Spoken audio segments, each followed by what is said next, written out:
परम पिता परमेश्वर, हम आपका हृदय से धन्यवाद करते एक बार फिर से आपकी शरण में आते हैं।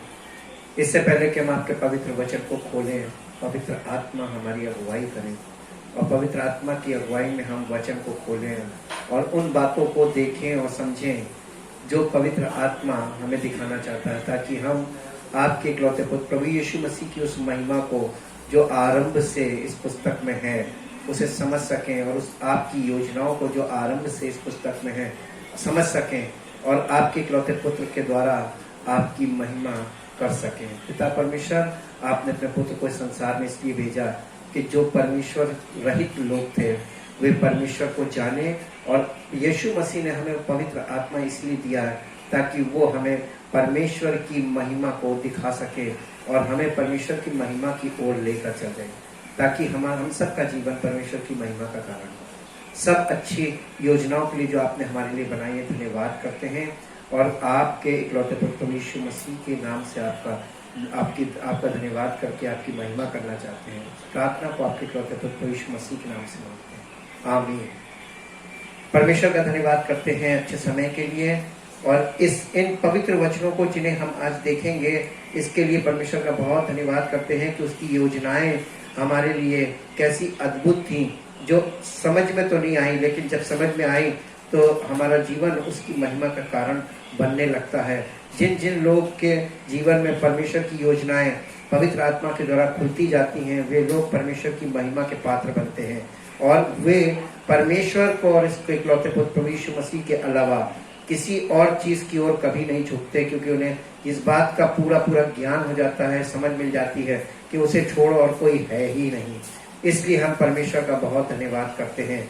और जैसा कि उसके वचन में लिखा है कि इस पृथ्वी पर यीशु मसीह के नाम को छोड़ और कोई दूसरा नाम नहीं दिया गया, ये बात पूर्ण सत्य है। जब हम सही तरीके से परमेश्वर के वचन का अध्ययन करते हैं तो ये सब बातें हमें क्लियर होती हैं। इसलिए हमने आज जो इम्पोर्टेंट पॉइंट लिया है वो दूसरा तीमुथियुस 2 अध्याय के 15 पद से हम शुरुआत करेंगे और दूसरा तीमुथियुस 2 अध्याय के 15 पद में इस प्रकार से लिखा हुआ है जो मैं आपके साथ पढ़ूंगा, पहले हिंदी में और फिर इंग्लिश में। और वो यूं लिखा है कि अपने आप को परमेश्वर का ग्रहण योग्य और ऐसा काम करने वाला ठहराने का प्रयत्न कर जो लज्जित होने ना पाए और जो सत्य के वचन को ठीक रीति से काम में लाता हो। परमेश्वर का हम धन्यवाद करते हैं। और उसके आगे 16 पद में यूं लिखा, पर अशुद्ध बकवाद से बचा रहे क्योंकि ऐसे लोग और भी अभक्ति में बढ़ते जाएंगे और उनका वचन सड़े घाव की तरह फैलता जाएगा। हम परमेश्वर का बहुत धन्यवाद करते हैं। आज जब सब लोग फालतू की व्यर्थ बातों में बहसबाजी में लगे हुए हैं, ये समय, ये उत्तम समय परमेश्वर ने हमें इसलिए दिया है कि पवित्र आत्मा के द्वारा उसकी उन बातों को जाने जो उसने हमारे लिए योजनाबद्ध तरीके से रखी हैं। और इंग्लिश में हम इसको अब आपके साथ पढ़ेंगे। इंग्लिश में और ज्यादा अच्छा है और एम्पलीफाइड इंग्लिश बाइबल से हम पढ़ेंगे। और वो यहाँ पे यूं लिखा हुआ है, दूसरा तीमुथियुस 2 अध्याय का 15 पद, 2 Timothy chapter 2 verse 15, study and be eager and do your utmost to present yourself to God approved, tested by trial, a workman who has no cause to be ashamed, correctly analyzing and accurately dividing, means rightly handling and skillfully teaching the word of truth. इसीलिए मैंने ऊपर line लिखी हुई है, analysing, correctly analysing and accurately dividing the word of truth, जो दूसरा तीमुथियुस 2 अध्याय के 15 पद में है। इंग्लिश में एम्पलीफाइड में इस प्रकार से लिखा हुआ है और इतना क्लियर लिखा हुआ है कि परमेश्वर के वचन को हमें कैसे समझना है। But avoid all empty vain useless idle talk, for it will lead people into more and more ungodliness, and their teaching will devour it, will eat its way like cancer or spread like gangrene. So it is with Hymenaeus and Philetus. हम पर 2 नाम वहां पे दिए गए कि उन लोगों ने परमेश्वर के वचन को किस तरीके से समझा और किस तरीके से लोगों के साथ शेयर किया। उसका नतीजा वहां पे लिखा हुआ है सड़े घाव की तरह, गैंग्रीन लिखा हुआ है, कैंसर लिखा हुआ है। उसकी तरह परमेश्वर के वचन को आप चाहें तो अगर सही तरीके से उसको रिप्रेजेंट करते हैं, पहले तो खुद अंडरस्टैंड करें और वो चीज आपके जीवन में आप उसके मानने वाले हो और ये बात आपके जीवन में साबित हो चुकी हो और फिर उसको दूसरे के सामने रखेंगे तो ये चीज दूसरे के लिए आशीष का कारण बन जाएगी। आज के विषय को शुरू करने से, आज का विषय है foreshadow from Abraham to Christ, और इसके अंतर्गत हम आपके साथ एक कहानी शेयर करेंगे जो नए नियम में आपको मिलेगी। लूका रचित सुसमाचार 16 अध्याय और उसके 19 पद में ऐसा लिखा हुआ है, धनी मनुष्य और निर्धन लाजर की कहानी है। एक धनवान मनुष्य था जो बैंजनी कपड़े और मलमल पहनता और प्रतिदिन सुख विलास और धूमधाम के साथ रहता था। लाजर नाम का एक कंगाल घाव से भरा हुआ उसकी डेवड़ी पर छोड़ दिया जाता था और वो चाहता था कि धनवान की मेज पर की जूठन से अपना पेट भरे, यहाँ तक कि कुत्ते भी आकर उसके घाव को चाटते थे। ऐसा हुआ कि वो कंगाल मर गया और स्वर्गदूतों ने उसे लेकर अब्राहम की गोद में पहुंचाया। अब हमने यहाँ पर एक चीज देखी कि जब कोई व्यक्ति वो व्यक्ति जब मरा, यानी कोई व्यक्ति जब मरता है तो वो अब्राहम की गोद में क्यों गया। इसका मतलब अब्राहम और गॉड द फादर, इन दोनों में कुछ समानताएं हैं क्योंकि गॉड द फादर को रिप्रेजेंट करने के लिए अब्राहम का इस्तेमाल किया गया और ऐसा हुआ कि वो कंगाल मर गया और स्वर्गदूतों ने लेकर उसे अब्राहम की गोद में पहुंचाया। वो धनवान भी मरा और गाड़ा गया और अधोलोक में उसने पीड़ा में पड़े हुए अपनी आंखें उठाई और दूर से अब्राहम की गोद में लाजर को देखा। तब उसने पुकार कर कहा, हे पिता अब्राहम, मुझ पर दया करके लाजर को भेज दे ताकि वो अपनी उंगली का सिरा पानी में भिगोकर मेरी जीभ को ठंडी करे, क्योंकि मैं इस ज्वाला में तड़प रहा हूँ। परंतु अब्राहम ने कहा, हे पुत्र, स्मरण कर कि तू अपने जीवन में अच्छी वस्तुएं ले चुका है, वैसे ही लाजर बुरी वस्तु है, परंतु अब वो यहाँ शांति पा रहा है और तू तड़प रहा है। इन सब बातों को छोड़ हमारे और तुम्हारे बीच एक भारी गढ़ा ठहराया गया है, जो यहाँ से उस पार तुम्हारे पास जाना चाहे वे ना जा सके और ना कोई वहां से इस पार हमारे पास आ सके। उसने कहा, तो हे पिता, मैं तुझसे विनती करता हूँ कि तू उसे यानी लाजर को मेरे पिता के घर भेज, क्योंकि मेरे 5 भाई हैं, वो उनके सामने इन बातों की गवाही दे, ऐसा ना हो कि वे भी इस पीड़ा की जगह में आए। अब्राहम ने उससे कहा, उनके पास तो मूसा और भविष्यवक्ताओं की पुस्तकें हैं, वे उनकी सुने। उसने कहा, नहीं है पिता अब्राहम, पर यदि कोई मरे हुए में से उनके पास जाए तो वे मन फिराएंगे। उसने उससे कहा, जब वे मूसा और भविष्यवक्ताओं की नहीं सुनते तो यदि मरे हुए में से कोई जी उठे तो भी उसकी नहीं मानेंगे। और बिल्कुल ठीक ऐसा ही आज भी है। यीशु मसीह मरे हुए में से जी उठा और उसकी कोई नहीं सुनता है। ये बात पूर्ण सत्य है। परमेश्वर का वचन एक एक बात सच बोलता है। और अब हम अब्राहम के जीवन में, अब्राहम में और परमेश्वर पिता के बीच की सिमिलैरिटीज को देखेंगे और अब्राहम के पुत्र और परमेश्वर के पुत्र के बीच की सिमिलैरिटीज को देखेंगे कि इनकी समानताएं कैसे हैं। अब्राहम का जो बेटा था उसके पैदा होने की भविष्यवाणी हुई थी, ठीक वैसे ही जैसे यीशु मसीह के पैदा होने की भविष्यवाणी हुई थी। अब्राहम के बेटे की भविष्यवाणी उत्पत्ति के 18 अध्याय के 9 से 15 में आपको मिलेगी। उत्पत्ति की पुस्तक के 18 अध्याय के 9 से 15 पद में लिखा, उन्होंने उससे पूछा, ये स्वर्गदूत आए हुए हैं, यहोवा ने दर्शन दिया और वो 3 पुरुष के रूप में वहां पर उसको दिखाई दिए। 3 पुरुष जो कि स्वर्गदूत समझ लीजिए, उन्होंने उससे पूछा, तेरी पत्नी सारा कहाँ है? उसने कहा, यानी अब्राहम ने कहा, वो तो तंबू में है। उसने कहा, मैं वसंत ऋतु में निश्चय तेरे पास फिर आऊंगा और तेरी पत्नी सारा के एक पुत्र उत्पन्न होगा। सारा तंबू के द्वार पर जो अब्राहम के पीछे था सुन रही थी। अब्राहम और सारा दोनों बहुत बूढ़े थे और सारा का मासिक धर्म बंद हो गया था। इसलिए सारा मन में हंसकर कहने लगी, मैं तो बूढ़ी हूँ और मेरा पति भी बूढ़ा है, तो क्या मुझे वो सुख होगा? तब यहोवा ने अब्राहम से कहा, सारा ये कहकर क्यों हंसी कि क्या मेरे जो इतनी बूढ़ी हो गई हूँ सचमुच एक पुत्र उत्पन्न होगा? क्या यहोवा के लिए कोई काम कठिन है? नियत समय में अर्थात वसंत ऋतु में मैं तेरे पास फिर आऊंगा और सारा के पुत्र उत्पन्न होगा। तब सारा डर के मारे ये कहकर मुकर गई, मैं नहीं हंसी। उसने कहा, नहीं, तू हंसी तो थी। हम यहाँ पर देखते हैं कि क्यों हंसी इसलिए क्योंकि असंभव परिस्थिति में वो बात बोली जा रही थी जो उस परिस्थिति में संभव नहीं थी। और इसलिए हम नए नियम में भी इसको पढ़ते हैं कि सारा जो थी वो बांझ थी और दोनों की आयु इतनी ज्यादा थी। इनकी कंडीशन रोमियो की पत्री उसके 4 अध्याय में आपको जानने को मिलेगी कि वो वाकई में कंडीशन, यहाँ पे थोड़ा और उसको खोल के बताया गया कि उनकी कंडीशन क्या थी, क्यों सारा हंसी थी, हंसने के पीछे का रीजन क्या था।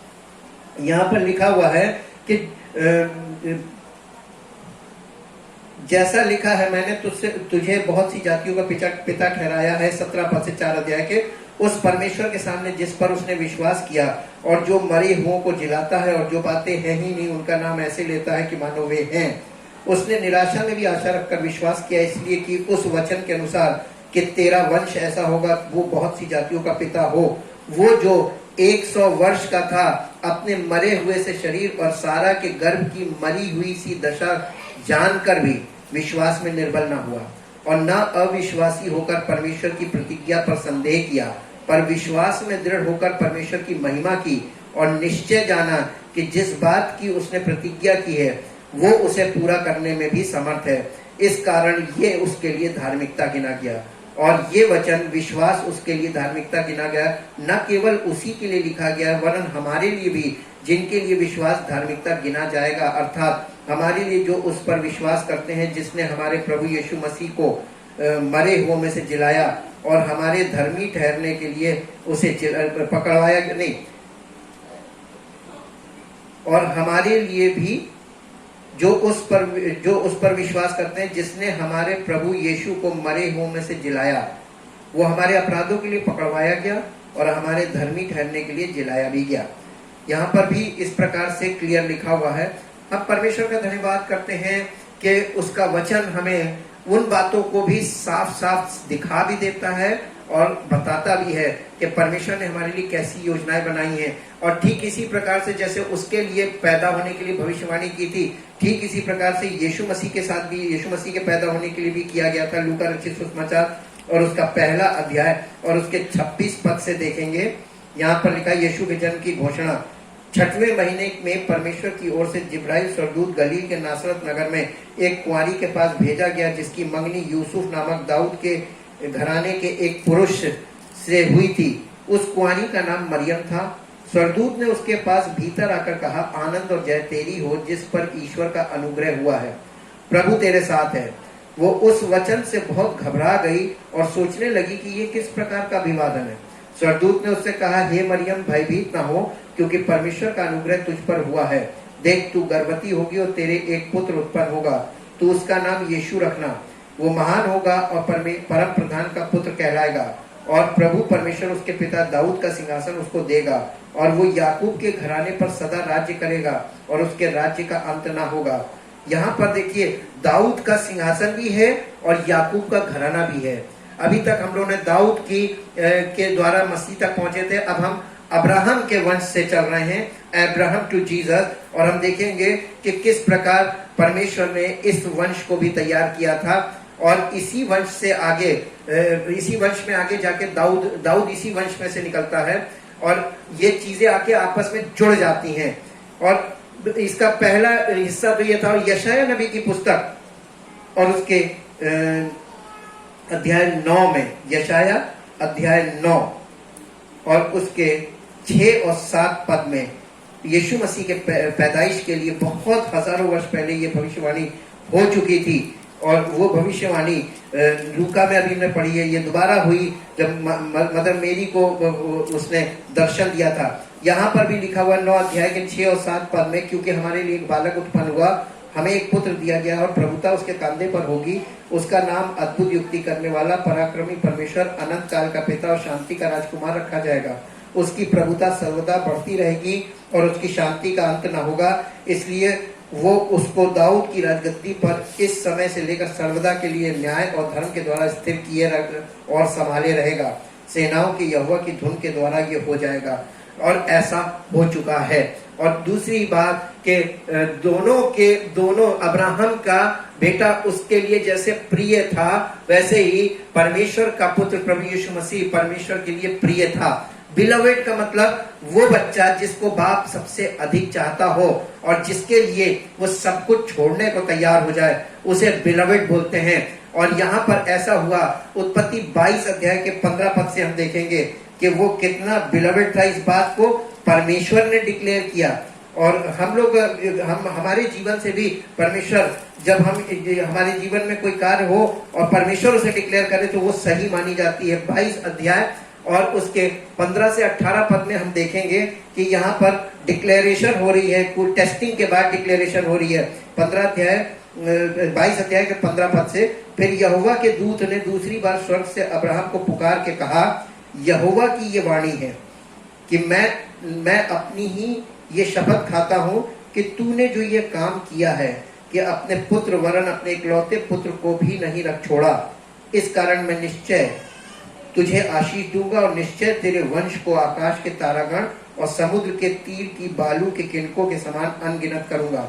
और तेरा वंश अपने शत्रुओं के नगरों का अधिकारी होगा और पृथ्वी की सारी जातियां अपने को तेरे वंश के कारण धन्य मानेंगी, क्योंकि तूने मेरी बात मानी है।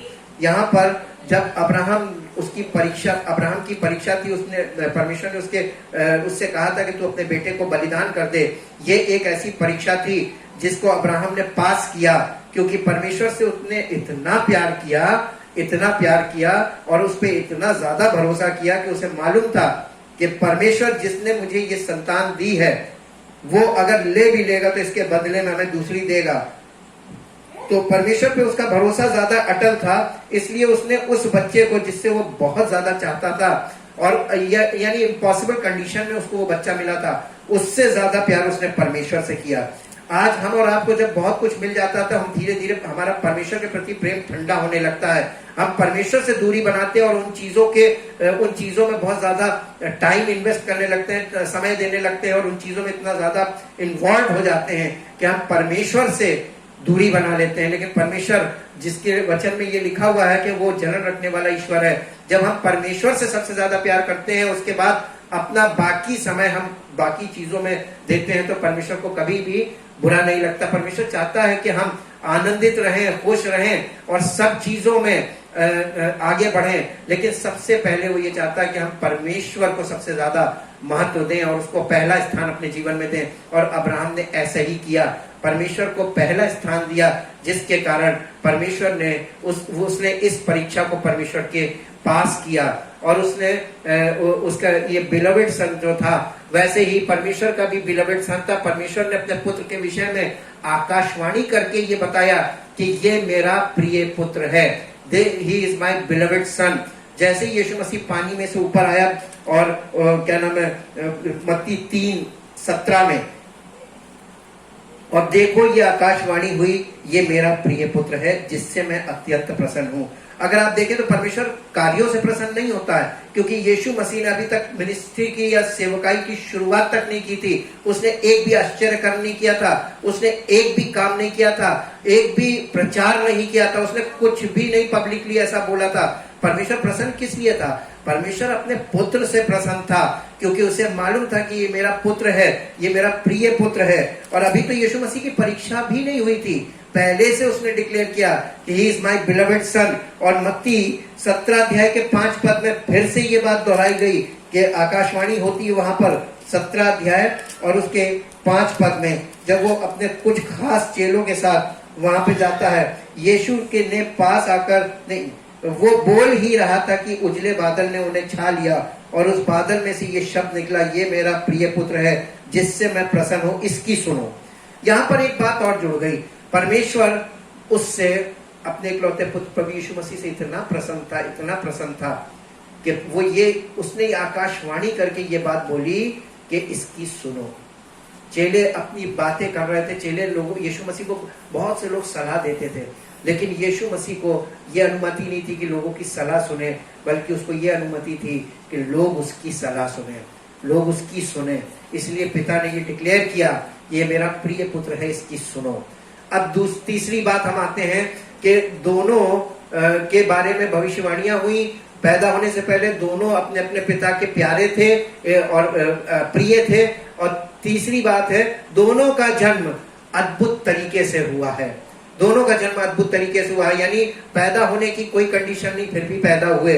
और फिर चौथी बात कि दोनों बेटे जो थे वो अब इतना ज्यादा अपने पिता से प्रेम करते थे और भरोसा करते थे कि दोनों ने अपने आप को पिता को ऐसा समर्पित किया कि पिता जो चाहे वही हम करेंगे। जैसा कि उत्पत्ति 22 अध्याय के 7 से 10 पद में हम देखेंगे, जो चीज इसहाक ने अपने पिता अब्राहम के साथ किया वही चीज 22 अध्याय उसके 7 से 10 पद में।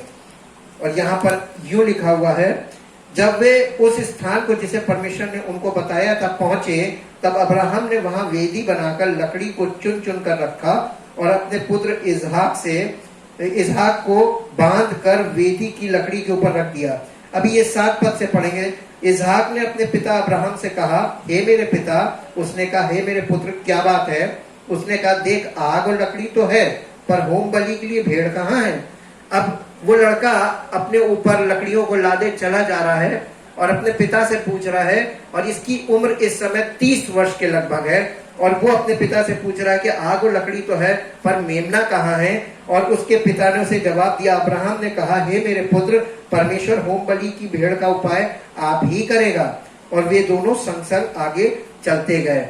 और वो लड़का चुपचाप समर्पित होकर जा रहा था, जबकि उसको ये मालूम था, विधि मालूम थी। 30 साल की उम्र तक उसको ये मालूम था कि जिस जानवर को बलि किया जाता है उसी के ऊपर वेदी की लकड़ी लाद कर ले जाई जाती है।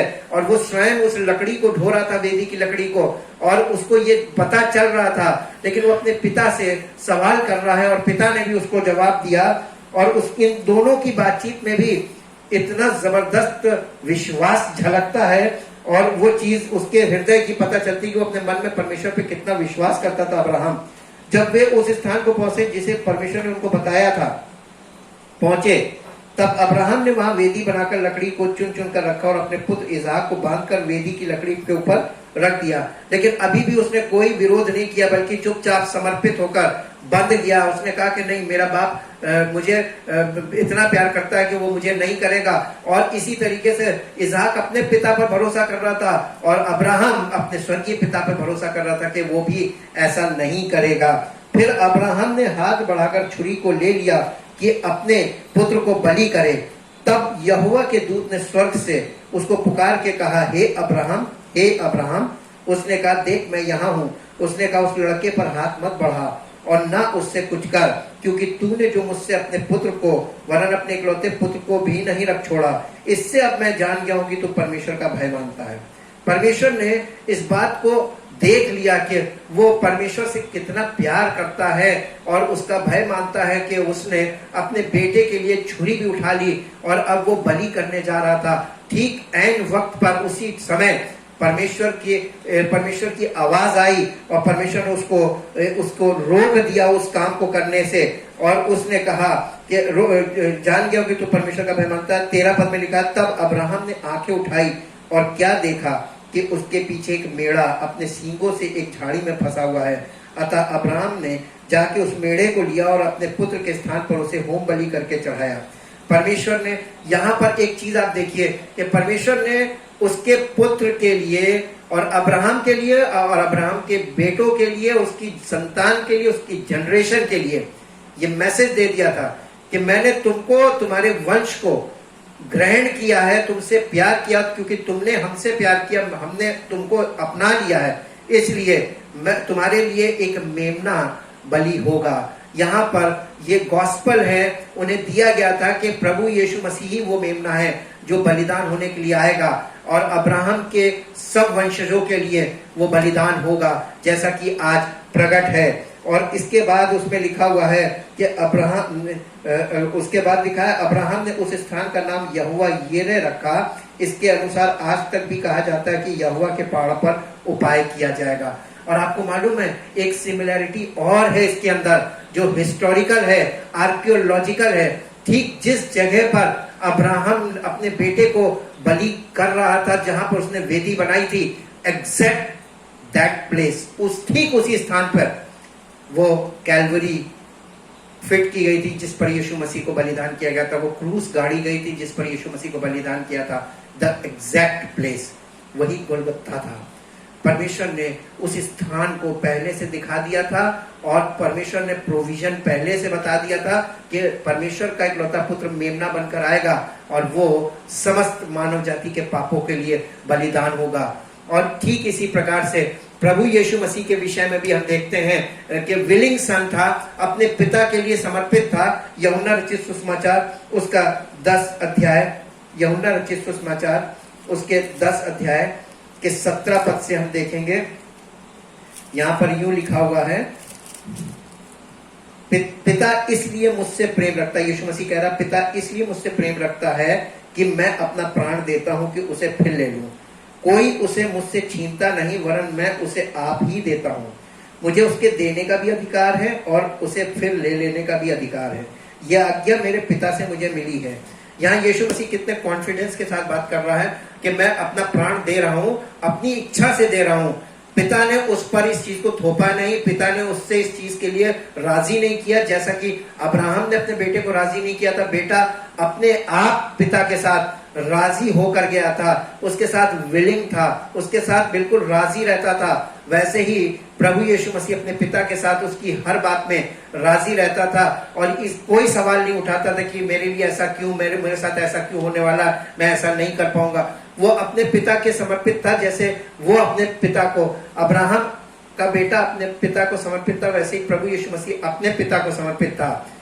और इसके बाद हम देखते हैं कि दोनों ने अलाउ किया अपने अपने पिता को कि वे अपने अपने पुत्र को बलि करें, और दोनों के पिताओं को, उनके बेटों ने अलाउ किया कि वे बलि करें। इसके बाद हम देखते हैं कि अब्राहम ने अपने पुत्र को जैसे जीवित पाया, वैसे ही परमपिता परमेश्वर ने अपने पुत्र को जीवित पाया, जो आपको मिलेगा उत्पत्ति की पुस्तक 22 अध्याय, उत्पत्ति की पुस्तक 22 अध्याय। हालांकि अभी पढ़ चुके हैं, लेकिन फिर से एक बार देखेंगे वहां पर कि दोनों जैसे वो जीवित मिला वैसे ही वो मिला। 11 पद से लिखा, तब यहोवा के दूत ने स्वर्ग से उसको पकड़ कर कहा, हे अब्राहम, हे अब्राहम। उसने कहा, देख मैं यहाँ हूँ। उसने कहा, उस लड़के पर हाथ मत बढ़ा और ना उससे कुछ कर, क्योंकि तूने जो मुझसे अपने पुत्र वरन अपने इकलौते पुत्र को भी नहीं रख छोड़ा, इससे अब मैं जान गया हूँ कि तू परमेश्वर का भय मानता है। इस तरीके से उसने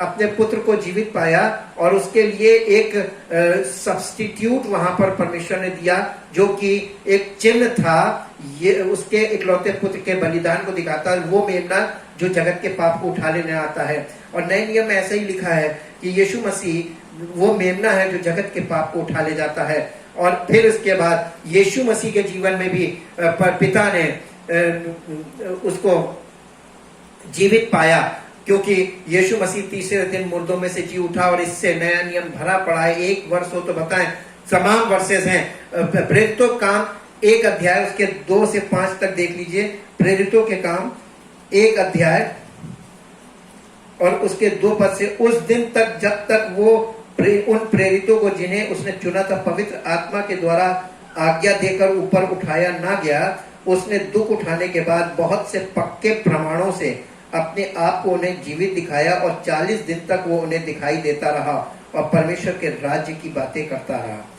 ये यहाँ पर प्रमाणित है, और ये चीज पूरी तरीके से इसलिए भी प्रमाणित है क्योंकि यीशु मसीह की कब्र आज भी मौजूद है इजराइल में, और वहां पर लिखा हुआ है कि वो जी उठा है। कब्र खाली है और किसी भी प्रकार का कोई अवशेष 2020 वर्ष हो गए और किसी भी प्रकार का कोई भी अवशेष साइंटिस्ट लोगों ने खोज डाला, ढूंढ डाला, कहीं कोई अवशेष तक नहीं मिला। ये बात प्रमाणित है और हर प्रकार से विश्वास योग्य और मानने योग्य है कि प्रभु यीशु मसीह जीवित है। और फिर हम देखते हैं कि अब्राहम ने जैसे अपने बेटे के विवाह के लिए एक ऐसा प्रयोजन किया जो आज तक कभी किसी ने नहीं किया, और कहीं पर भी ऐसा नहीं होता है, लेकिन ऐसा उसने किया था क्योंकि ये प्रोफेटिक था और ये परमेश्वर की योजना से जुड़ा हुआ था। उत्पत्ति 24 अध्याय में लिखा है इसहाक के विवाह का वर्णन। अब्राहम अब वृद्ध हो गया था और उसकी आयु बहुत थी, और वो यहोवा ने सब बातों में उसको आशीष दी थी। अब्राहम ने अपने उस दास से जो उसके घर में पुरनिया और उसकी सारी संपत्ति पर अधिकारी था कहा, अपना हाथ मेरी जान के नीचे रख, और मुझसे आकाश और पृथ्वी के परमेश्वर यहोवा की इस विषय में शपथ खा कि तू मेरे पुत्र के लिए कनानियों की लड़कियों में से जिनके बीच में मैं रहता हूँ किसी को न लाएगा, परंतु तू मेरे देश में मेरे ही कुटुंबियों के पास जाकर मेरे पुत्र इसहाक के लिए एक पत्नी ले आएगा। दास ने उससे कहा, कदाचित वो स्त्री इस देश में मेरे साथ आना ना चाहे तो क्या मुझे तेरे पुत्र को उस देश में जहां तू आया है ले जाना पड़ेगा। अब्राहम को यहाँ पर समझने वाली बात यह है कि अब्राहम को परमेश्वर ने अन्य जातियों में से बुलाया था और वो अन्य जातियों की जनरेशन्स में से ही अपने पुत्र के लिए, वो उसकी पत्नी के लिए, अपने पुत्र के लिए लड़की मांग रहा था। और जहां पर वो अभी था और उस जनरेशन से वो लड़की नहीं चाह रहा था, यानी कनान में वो रह रहा था, कनानी लड़कियों को नहीं चाह रहा था, बल्कि वो जहां से वो निकल कर आया था वहां की लड़कियां चाह रहा था, यानी अन्य जाति जिसका वो पहले था। अब्राहम ही पहला इब्रानी बना, यहूदी बना और उसको एक चिन्ह मिला था शरीर में, खतने का चिन्ह। और उसके बाद से जो उसकी खतने वाली जनरेशन थी उसके बाद की, और जो उससे पहले की जो जनरेशन थी वो अन्य जाति थी। अब्राहम का यहाँ पे कहने का तात्पर्य ये है कि जो उसकी जनरेशन जहां से वो निकल कर आया है अन्य जाति, उसमें से उसके लिए लड़की, अपने उसके बेटे के लिए लड़की लेकर आना। इसलिए और उसने ये भी बोला कि मेरे बेटे को उधर मत ले जाना, बल्कि उस दुल्हन को यहाँ पर तुम लेके आना। इसलिए यहाँ पर आगे लिखा हुआ है कि स्वर्ग का परमेश्वर यहोवा जिसने मुझे तेरे पिता के घर से और मेरी जन्मभूमि में से ले आकर मुझसे शपथ खाई और कहा कि मैं ये देश और तेरे वंश को दूंगा, वही अपना दूत तेरे आगे आगे भेजेगा कि तू मेरे पुत्र के लिए वहां से एक स्त्री ले आए। परंतु यदि वो स्त्री तेरे साथ आना ना चाहे तब तो तू मेरी इस शपथ से छूट जाएगा, पर मेरे पुत्र को वहां ना ले जाना। तब उस दास ने अपने स्वामी अब्राहम की जांघ के नीचे अपना हाथ रखकर उससे इस विषय की शपथ खाई। और ये जो उसका सेवक था, अब यहाँ पर एक और चीज देखने वाली है। Abraham represents God the Father, इसहाक रिप्रेजेंट्स जीसस क्राइस्ट। और जो इसके घर का ये जो हेड था, जो स्वामी था, जो इसके घर का अधिकारी था, एलियाजर, ये पवित्र आत्मा को दिखाता है, रिप्रेजेंट्स द होली स्पिरिट। और जो लड़की इसके साथ, उसके इसहाक के साथ उसकी पत्नी होने के लिए आती है, रेबेका, वो दिखाती है कलीसिया को। इस तरीके से परमेश्वर ने पुराने नियम में इस सारी शैडो को रखा था जो यीशु मसीह के द्वारा स्पिरिचुअली आगे पूरी हुई है।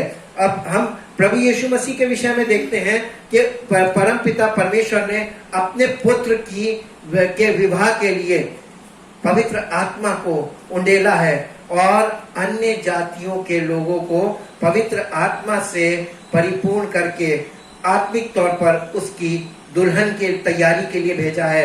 इसीलिए लिखा हुआ है कि Abraham made careful preparation for his son marriage, उसके शादी के लिए बहुत तगड़ा प्रिपरेशन किया। ठीक उसी प्रकार से God the Father made careful preparation for his son's marriage, उस अपने पुत्र की विवाह के लिए उसने भी प्रिपरेशन किया है। और वो प्रिपरेशन अभी जारी है, चल रहा है। मत्ती रचित सुसमाचार के 22 अध्याय में एक दृष्टांत कहा गया है और उस दृष्टांत को हम देखेंगे। पहला दूसरा पद वहां पर यूं लिखा हुआ है, विवाह भोज का दृष्टांत। फिर यीशु फिर उनसे दृष्टांतों में कहने लगा, स्वर्ग का राज्य उस राजा के समान है जिसने अपने पुत्र का विवाह किया। यहाँ पे किंगडम ऑफ गॉड रिप्रेजेंट्स ऐसी चीज है, परमेश्वर का राज्य एक ऐसी चीज है जैसे राजा ने अपने पुत्र का विवाह किया हो, यानी विवाह की तैयारी। तो परमेश्वर का राज्य क्या है मालूम है? उसकी दुल्हन को तैयार किया जाना, यही परमेश्वर का राज्य है। और कलीसिया तैयार की जा रही है, ये प्रभु यीशु मसीह की दुल्हन है जिसे पवित्र आत्मा तैयार कर रहा है स्पिरिचुअली। और व्यक्तिगत तौर पे हम और आप उसका एक अंश है, एक अंग है, एक हिस्सा है। We are the part of that spiritual body, हम उस आत्मिक देह का हिस्सा है। इसलिए व्यक्तिगत तौर पे आपके लिए बहुत जबरदस्त संदेश है कि पवित्र आत्मा के अनुसार अपने आप को ऐसा तैयार करें जैसा पवित्र आत्मा आपको तैयार करने के लिए भेजा गया है। वो कहता है वैसा करें, वैसा चले और अपने जीवन को परमेश्वर की ओर अपने जीवन को बढ़ाएं और आपके हृदय में परमेश्वर के प्रति प्रेम ज्यादा हो बाकी सब चीजों से, और आपका ध्यान परमेश्वर के इकलौते पुत्र प्रभु यीशु मसीह पर हर समय लगा रहे, जो जिसके आप होने वाले हैं। और इस तब आपके जीवन में परमेश्वर की आशीषों की कमी नहीं होगी और वो आपकी सारी भौतिक आवश्यकताओं को पूरा करने के लिए तैयार है। लेकिन उसकी कंडीशन ये एक ही कंडीशन है कि जो कोई आत्मिक तौर पर उसमें मन लगाएगा, परमेश्वर शारीरिक तौर पर उसकी सारी आवश्यकताओं को भी पूरा करेगा और स्पिरिचुअली उसको एक्सेप्ट करेगा और उसके जीवन से अपनी महिमा करेगा। इसलिए आज हमें और आपको क्या करना चाहिए? हमें और आपको परमेश्वर के वचन में समय ज्यादा देना चाहिए, ध्यान ज्यादा लगाना चाहिए, मन ज्यादा लगाना चाहिए और उसके लिए पहला स्थान रखना चाहिए। सब कुछ बाद में, पहले परमेश्वर का वचन और पहले परमेश्वर की बातें, उसके बाद बाकी सब चीजें। देखिए आपके जीवन में सारी चीजों को व्यवस्थित करने लगेगा परमेश्वर। जब आप उसमें मन लगाएंगे तो वो आप में मन लगाएगा, जब आप उसकी ओर बढ़ेंगे तो वो आपकी ओर बढ़ेगा और वो आपके जीवन को व्यवस्थित कर देगा। जो चीजें अव्यवस्थित हो गई हैं, जब अभी सब गड़बड़ सा चल रहा है, वो सब चीजों को सही कर देगा, क्योंकि वो सब कुछ सही करने के लिए ही तो आया है। वो हमारे जीवन में पवित्र आत्मा देकर हमारे जीवन को ऐसा करना चाहता है कि हम सबका जीवन परमेश्वर की महिमा का कारण बने। जैसा कि आप उन तमाम शैडोज में भी देखते हैं, उनकी जिंदगियों से परमेश्वर को कैसी महिमा मिली। आज हम और आप पवित्र आत्मा के डायरेक्ट संपर्क में हैं। हमें परमेश्वर में ज्यादा उत्साहित होने की और ज्यादा ध्यान देने की जरूरत है। परम पिता परमेश्वर, हम आपका हृदय से धन्यवाद करते हैं आपके पवित्र वचनों के लिए, जिनके द्वारा हमारे माइंड में चेतना आती है, समझ आती है और हम इस बात को समझने लगते हैं कि परमेश्वर ने कितनी बड़ी बड़ी योजनाएं हमारे लिए बनाई हैं और अपने इकलौते पुत्र के बलिदान के द्वारा उसने इन योजनाओं को पूरा करके, उसके जी उठने के द्वारा और पवित्र आत्मा के उंडेले जाने के द्वारा हम सबको चुना और हमें परमेश्वर के अपने इकलौते पुत्र की संगति में बुलाया है। कितनी अद्भुत बात है। हम परमेश्वर आपका धन्यवाद करते हो चाहते प्रभु हम सबका जीवन आपकी महिमा से परिपूर्ण होकर आपकी महिमा का कारण बने। सारा आदर सारी महिमा आपको मिले। इस प्रार्थना को आपके इकलौते पुत्र प्रभु यीशु मसीह के नाम से मांगते हैं, आमीन। Praise the Lord.